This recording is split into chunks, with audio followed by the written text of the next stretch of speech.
সুপ্রিয় দর্শক, আসুন শুরুতে জেনে নেব আজকের আবহাওয়া সকাল থেকে কেমন থাকবে এবং সারাদিন কেমন থাকবে, আর কোথায় কোথায় ভারী বৃষ্টি, কোন কোন জেলায় হালকা থেকে মাঝারি বৃষ্টি, কোন কোন জেলায় রয়েছে দমকা হাওয়া বয়ে যাওয়ার সম্ভাবনা। স্যাটেলাইটের মাধ্যমে আমরা দেখতে পাচ্ছি নতুন করে এক সতর্কবার্তা জারি করলো।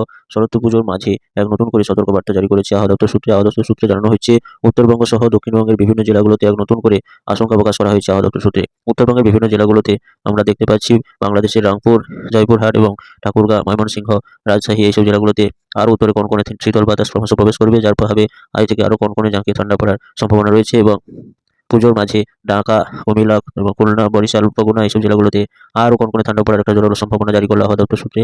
দুর্গাপুজোর মাঝে এক নতুন দুর্গাপুজো শরৎ পুজোর মাঝে এক নতুন করে এক সতর্কবার্তা জারি করলো আবহাওয়া দপ্তর সূত্রে। চট্টগ্রাম, কক্সবাজার, মহেশখালী, বগুড়া, বরিশাল এইসব জেলাগুলোতে নতুন করে একশো পুজোর মাঝে জোরালো ঠান্ডা এবং কনকনে হাড় কাঁপানো শীতের আশঙ্কা প্রকাশ করেছে আবহাওয়া দপ্তর সূত্রে।